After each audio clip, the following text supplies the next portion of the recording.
Hi guys, welcome back to the channel. I'm Office Bloke Daz. And I'm Office Bloke Max. Here we are, just two of us today. Office Bloke Mike's still on holiday. Yep. Sunning himself in sunny Spain. Yeah, he's all lubed up with oil. You definitely, back bronze. You definitely know he's sat there with like an orange visor, like or green, like a green visor with no, like like a golf sort of style sort of like visor. He's gonna come back with just like a tan line round there, and then just. Like, and he's probably put like just a little tiny bit of cream on his arms. Right, I don't need cream. No, I'm fine. I don't need sunscreen. Yeah, right. Come back some shade of brown. That's just a bit worrying. Goes over the top, sort of like starts drinking at 10 in the morning, and by noon he's fast asleep in Yeah, the sun, snoozing. floating away on like a lilo in the sea. You know, Mike, Floaties on. He'd be in the pool. He won't be in the sea. That's for sure. Yeah, he would not be in the sea. Yeah. But if you spot Mike out in the wild in Spain, harass him. Picture. Yeah, harass him. Harass him. Yeah. Go nick his visor. Make him have a terrible time. Common sense, that is secretly terrible advice. It's from a channel we do like. Is it Chill Dude Explains? Yeah. Very good. Let's go. Let's have a look. Let's get right into it. Number 9. Cover your mouth with hands. Your first instinct when you feel a sneeze coming? Slap those hands right over your face. But this common sense move is about as helpful as using a fork to drink soup. Your hands are basically public transportation for germs. When you cover your mouth with them, those tiny droplets just hop on for a free ride. Then those same hands touch doorknobs, elevator buttons, or your phone. Scientists have tracked how these droplets spread through offices and public spaces. One sneeze covered by hands can turn an entire elevator into a petri dish. A single sneeze can launch thousands of tiny droplets into the air. These aren't just any droplets. They're like tiny biological ninjas, ready to spread chaos wherever they land. The real kicker? Your hands are terrible at catching these sneeze droplets. They slip right through your fingers, quite literally. The solution? Use your elbow instead. Your elbow isn't going to be shaking hands or tapping on screens later. Or keep tissues handy. They're like tiny germ prisons. Use them once, throw them away, and those germs are headed to trash jail. Number 8. I tried to sneeze onto the back of my wrist. Yeah, I try and do inside elbow. And if I press an elevator lift, I never press my finger. I always use my knuckle. Yeah, knuckle. Yeah. Bottom of the palm. Or Kung Fu kick it. Depends on what style the buttons are. I was going to say, babe. If I can reach 12th floor. Do your hammy. Do a roundhouse and then boom. That roadhouse. Let's say if you're a germaphobe, we've got OCD watching that, you're going to have a terrible day. I know, right? I know. The thing is, I'm not germaphobe. No, never mind. Don't bother me one bit. Growing up where I grew up, germs were just everywhere. You know what I mean? There's no escape. That's one of the least things you're worried about over there is germs. Yeah, I've got a stronger resistance against them. Peroxide for wounds. Remember when your mom would pour that bubbly stuff on your cuts and scrapes? The fizzing made it look like it was doing something amazing, like a tiny science experiment happening right on your knee. But those satisfying bubbles are actually destroying your healthy cells. It's like sending a wrecking ball to knock down one bad building but taking out the whole neighborhood instead. The peroxide doesn't just kill the bad bacteria, it also murders all the good cells that are trying to help you heal. Those bubbles are literally ripping apart the cells that are trying to repair your wound. Scientists have found that wounds treated with peroxide often end up bigger and take longer to heal. Your body's natural healing process gets delayed because now it has to replace all those helpful cells that got wiped out. It's basically creating more work for your body instead of helping it. And that burning sensation, that's not the feeling of it's working. That's the feeling of your healthy tissue getting fried. Here's what you should do instead. Just use plain old water. Rinse the wound under running water for a few minutes. If it's really dirty, use some mild soap, then pat it dry and put on a bandage. Number 7. Microwave nutrient nuke. Everyone's got that friend who looks at you in horror when you heat up your veggies in the microwave. You're killing all the nutrients, they gasp. Well, turns out this common sense advice is about as accurate as a blindfolded archer. Microwaving actually preserves nutrients better than most cooking methods. When you boil vegetables, all those good vitamins leak out into the water, which you then pour down the drain. It's like taking your nutrients for a swim and then flushing them away. But microwaves heat food super fast by making water molecules dance. Less cooking time means less time for nutrients to break down. Take broccoli, for example. Microwave it with just a tiny bit of water, and it keeps more of its cancer-fighting compounds than if you boiled it. It's basically steaming from the inside out. The quick zap actually keeps more vitamin C and other good stuff intact than traditional cooking. Scientists have done the research, and guess what? I seldom use a microwave, do you? I use it quite a bit. I meal prep quite a bit. So yeah, they do like some nice buffalo fried chicken next door, and I picked that up and I put that in the microwave because that's all we've got in the office. Yeah. We don't have anything to warm it up Hob. other than the microwave. So it warms up. It's not the best sort It'll doing do an air fryer or whatever. No, it's gonna ruin the quality a bit. Yeah. But I don't. Yeah, I seldom use them. Just not for any reason of being like I don't know. I just don't use them. Yeah, no, it's fair enough. If I get beans for anything or something like that, or it's just then I warm them up in the microwave. Do that. Yeah, I don't really like reheating rice. That's that's quite not great. Don't eat rice. That's fair Don't enough. like it. Yeah, but have you ever heard that though? In terms of it ruins the nutrients in vegetables. No, I'm not a chef neither, so I don't. No, well, I'm sure a chef doesn't. I'm one of them. If someone says to me, "Do you know that ruins nutrients?" In that, I'll just be like, "Piss off." Yeah, Go and bother someone. Go and talk so to he's someone the else. expert. Yeah, Go and talk to this someone guy. else. Yeah. That broccoli you nuked is healthier than the boiled version. Some studies even show that microwaving can make certain nutrients easier for your body to absorb. Your microwave isn't assassinating vitamins. It's more like a getaway driver helping them escape destruction. Number 6. Spicy food ulcer scare. For years, everyone warned you about spicy food causing ulcers. Put down that hot sauce, they'd say, unless you want holes in your stomach. Well, turns out this common sense advice is completely wrong. Scientists discovered something wild. Spicy food isn't the bad guy at all. The real culprits? A sneaky bacteria called H. pylori and certain pain medications. Think of your stomach as a medieval castle with really thick walls. That bacteria is like a tiny army that sneaks in and starts weakening the walls from the inside. And those pain meds? They're like a confused builder who accidentally starts tearing down the castle instead of fixing it. But here's where it gets interesting. That spicy kick from peppers might actually help protect your stomach. Capsaicin, the stuff that makes peppers hot, can trigger your stomach's defense systems. It's like having a spicy security guard for your gut. Yeah, we do. Now, if you already have an ulcer, spicy food can make it feel worse. It's like poking a bruise. The bruise wasn't caused by poking, but maybe don't poke it. Look at countries where people eat super spicy food every day.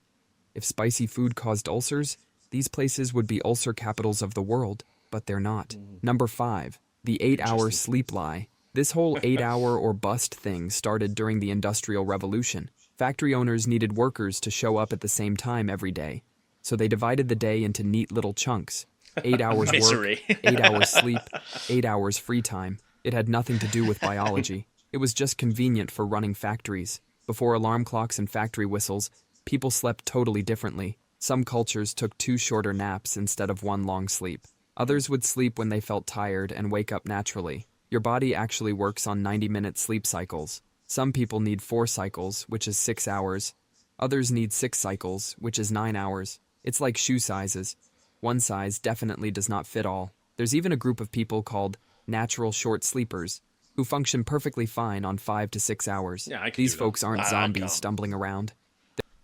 I do about 5 hours a night. I wish. Maybe 6 at a push. I think I'm just used to getting 7 to 8. So, Yeah. but it's annoying because every year you get something new about sleep. Like, no, you don't need that much. He's like, no, you actually need like 10 hours. It's funny how we still use that work cycle of the 8 hours sort of thing of. It's just 'cause it's routine. Goes back for years and years. Yeah, for It's 200 routine. years old. Because people always say to me about working, and I always say, why do you have to be home for 5 o'clock? What are you getting home for 5 o'clock for? Yeah, yeah. You know, I sit until 7, 8 o'clock at night sometimes and just wait till all traffic goes and then go home and do other things. You know, you can get loads more done when there's no one here. Yeah, no, sort of thing. completely fair, yeah. But yeah, I can also sleep for 10 minutes and feel fine when I wake up. That's like the army. Can have like nap. a power nap, yeah. Yeah. Just like go down 10 minutes and then wake up. You know? Yeah, I don't get people. I mean, I don't nap often. One, because I'm 23 years old, so I don't really need to. But you get people that will religiously nap every day, and you go, just wait and just sleep. Have a better quality sleep. It's like if we're going out and it's earlier and Gainer's getting ready, I'll lie on the bed and fall asleep for That's 25, fair 30 enough. minutes. That's fair enough, though. Yeah. But like, I won't go home today and then go, oh, I need to nap before I go to sleep. No. Like, I don't get it. I don't get napping for me. They're completely normal, healthy people. Forcing yourself to stay in bed for exactly 8 hours when your body's done sleeping can actually make you more tired. It's like trying to eat more food when you're already full. Your body has its own internal alarm clock, and it's way smarter than any sleep tracker app. Some days you might need more sleep, other days less. The real trick is paying attention to how you feel, not what some random number tells you. Obsessing over getting exactly 8 hours can actually make your sleep worse. The more you stress about it, the harder it gets to drift off. Number 4, dog saliva healing. Everyone's heard that old saying about how a dog's mouth is cleaner than a human's. Well, turns out that's about as accurate as saying sharks are just misunderstood dolphins. Dog saliva does contain some fancy proteins that can kill certain bacteria, but that's like saying there's a drop of medicine in a bucket of toxic waste. When your furry friend isn't licking your wounds, they're probably licking other things. Things like their own behind, dead animals in the yard, or that mysterious substance they found under the porch. All those lovely bacteria then get a first-class ticket straight into your open wound. Scientists have found some pretty nasty bugs in dog saliva that can turn a tiny cut into a medical emergency. Some people have ended up in the hospital because they trusted this old wives' tale. Imagine explaining to the doctor that you let Fluffy give medical care. That's like hiring a squirrel to do your taxes. Instead of letting your dog play doctor, maybe just use regular antiseptic and a bandage.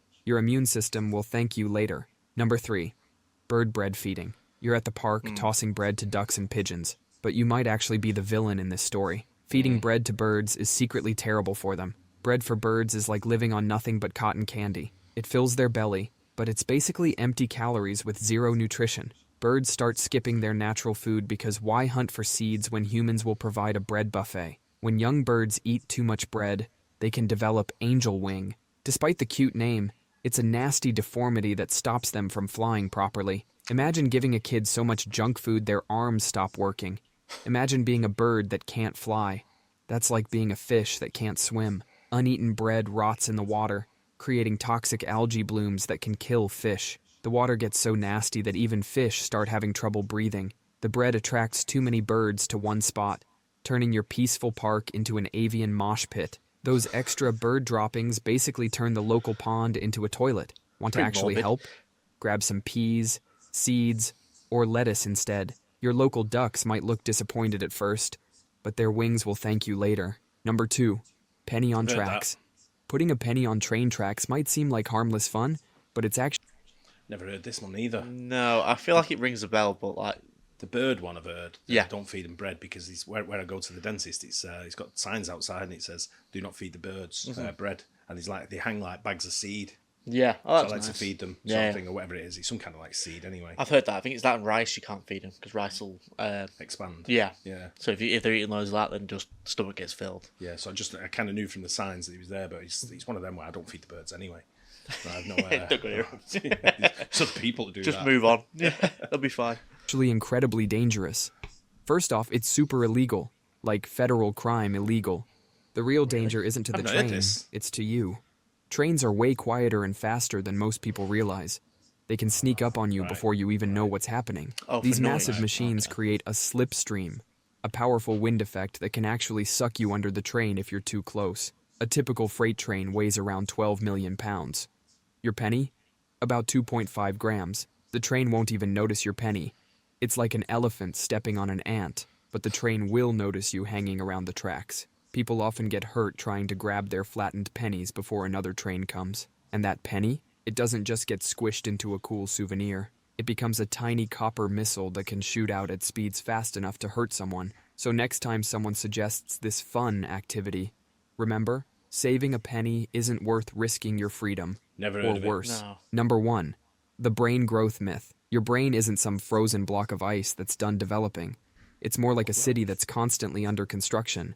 Old buildings get torn down, new ones go up, and the whole layout keeps changing. Scientists discovered something wild.